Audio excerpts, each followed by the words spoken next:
Bonjour à tous et bienvenue dans cette nouvelle vidéo sur la posturologie. Je suis le Dr Fred, je suis chirurgien dentiste, occlusodontiste et posturologue. Alors aujourd'hui, vidéo très importante pour moi, vidéo qui me tient beaucoup à cœur puisque c'est une vidéo dans laquelle je vais commencer à vous parler de la mâchoire. Alors quand je dis une vidéo, je triche un petit peu, je ne vais pas faire une vidéo mais deux vidéos sur la mâchoire parce que j'ai trop de choses à dire pour le passer dans une seule. Donc ces deux vidéos vont être liées l'une à l'autre. Alors regardez bien cette vidéo avec attention, suivez-la bien jusqu'au bout. À la fin de la vidéo, je vous poserai une petite question, vous pourrez répondre en commentaire et ça nous permettra d'avancer et de préparer un petit peu pour la vidéo suivante qui sera la suite de celle-ci. Alors, la dernière fois, nous avions parlé du rôle du pied et j'avais terminé sur la notion d'équilibre au niveau de la tête, tout simplement parce que la tête représente un volume et une masse importante qui tient au sommet de la colonne vertébrale, qui n'est jamais qu'un empilement de vertèbres. Et donc, au sommet de cet empilement de vertèbres qui forme un axe relativement étroit, nous avons une tête avec un cerveau qui a un volume important et qui a une masse également importante. Tout ça pour dire que la tête représente vraiment une notion d'équilibre par rapport à notre axe.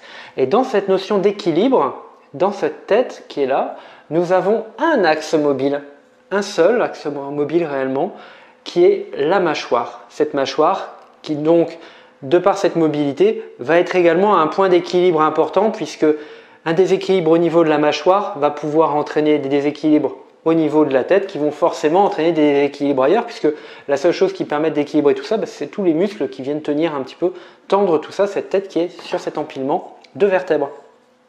Donc quand je parle de mâchoire, je vais utiliser plusieurs termes. Je pourrais utiliser mâchoire, donc qui est le terme plus usuel. On va parler aussi de la mandibule pour ne parler que de la partie inférieure et mobile. On va parler également de ce qu'on appelle l'appareil manducateur. L'appareil manducateur, c'est le terme réel, médical, qu'on utiliserait pour définir ça. Donc voilà, si j'utilise l'un, que j'utilise mâchoire, mandibule, appareil manducateur, c'est juste pour éviter de répéter toujours la même chose. On peut les utiliser indifféremment, ça ne va pas nous gêner. Voilà. Donc aujourd'hui, je vais principalement poser les choses, vous parler de la tête, de la mâchoire, vous expliquer pas mal de petites choses, de particularités surtout, et ça vous permettra de mettre un petit peu tout ça en relation et ça permettra de préparer la vidéo suivante comme je le disais tout à l'heure. Alors, déjà, la première chose, je vais vous parler de la mâchoire et de l'articulation temporomandibulaire. Alors, voici Bob, notre nouveau complice de la journée. Donc Bob, il va nous montrer ce que c'est que l'articulation temporomandibulaire. Articulation temporomandibulaire, pourquoi? Parce que c'est une articulation qui se situe entre l'os temporal qu'on a ici en marron et la mandibule qu'on a ici en bleu clair. Voilà, donc c'est l'articulation temporomandibulaire. Alors cette articulation temporomandibulaire, elle est très intéressante. Elle est très intéressante parce qu'elle a un certain nombre de particularités qui n'appartiennent qu'à elle. Déjà, l'articulation temporomandibulaire est la seule articulation du corps humain à être double, c'est-à-dire qu'on en a une à droite, une à gauche qui fonctionnent en même temps.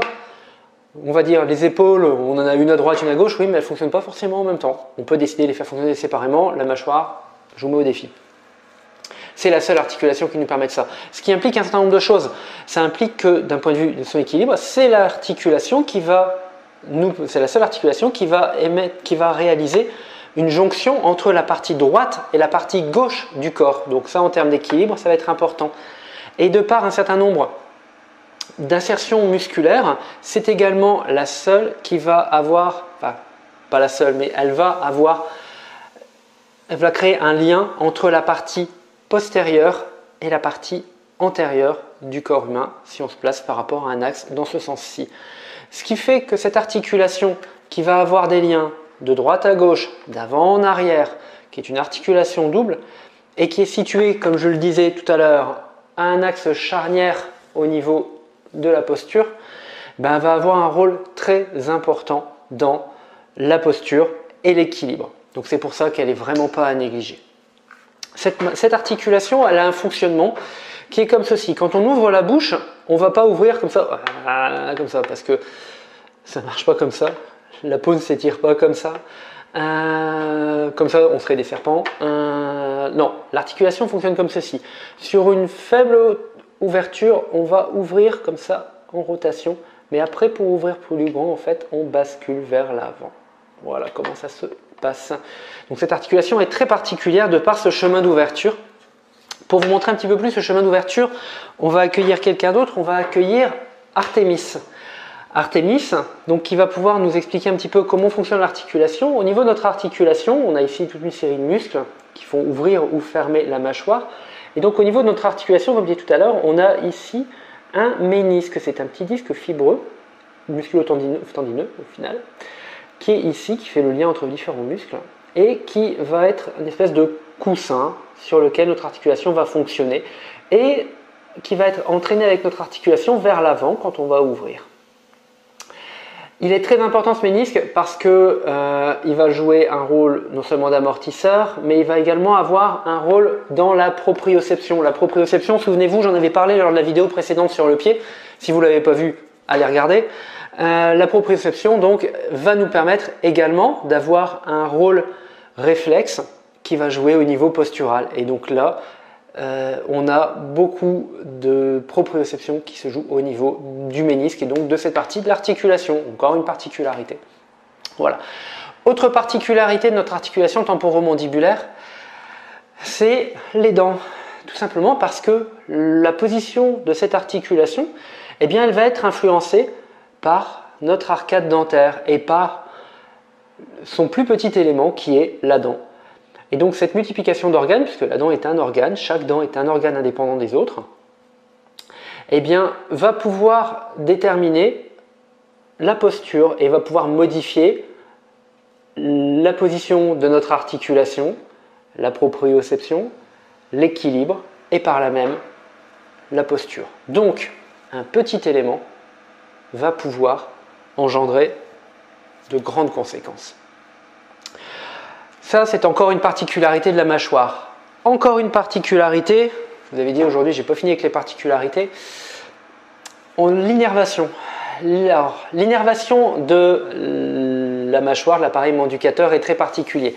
Elle est innervée par la 5e paire des nerfs crâniens, ce qu'on appelle le trijumeau. Et ce trijumeau a cette particularité qu'il est le plus gros nerf au niveau du corps humain. Il innerve une surface phénoménale, il est à la fois moteur et sensitif, mais il va se séparer en 3 rameaux, 3 branches, une ophtalmique, une maxillaire et une mandibulaire. Donc on va vraiment avoir une influence au niveau de l'œil, au niveau de la mâchoire supérieure et au niveau de la mâchoire inférieure ou mandibule. Mais on a également d'autres implications dessus qui sont que par exemple on va avoir un rameau de ce nerf qui va aller innerver le tympan et donc avoir une relation également avec l'oreille. Donc voilà un petit peu, j'ai brossé un petit peu les particularités, j'ai visé large, je ne donne pas trop de détails pour pas faire trop long et trop lourd, mais je vous emmène tout de suite là où je voulais arriver. Pas plus tard que la semaine dernière, j'ai une patiente qui m'a été envoyée par un confrère chirurgien dentiste qui avait repéré des désordres au niveau de l'articulation temporomandibulaire pour lui, qui pouvait avoir un retentissement postural. Et donc, il me l'avait envoyé, cette patiente avait un gros parcours médical.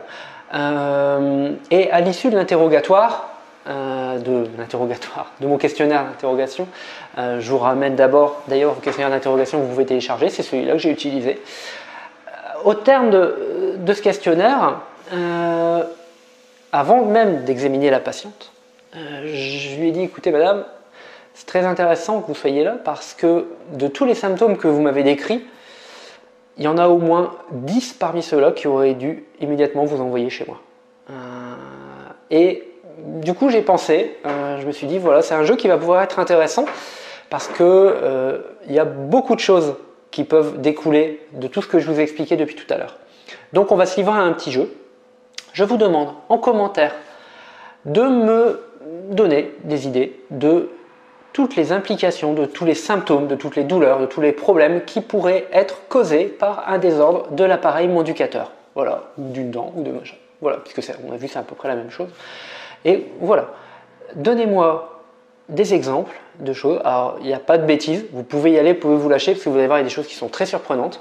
C'est ce qu'on verra justement dans la prochaine vidéo. Donc, allez-y, donnez-moi un maximum de symptômes de tout ce que je vous ai décrit jusque-là, parce que je l'ai fait en fonction de ça justement, qui vont vous permettre de trouver toutes les choses qui sont à distance par rapport à la mâchoire et qui néanmoins en sont la conséquence, directe ou indirecte, comme j'ai eu à le faire avec cette patiente. Donc c'est vraiment un cas pratique. Il y a beaucoup d'autres symptômes que la dizaine que j'ai trouvé chez cette patiente qui existent, hein, mais là il y en avait beaucoup qui étaient réunis chez elle, c'était assez voyant. Voilà.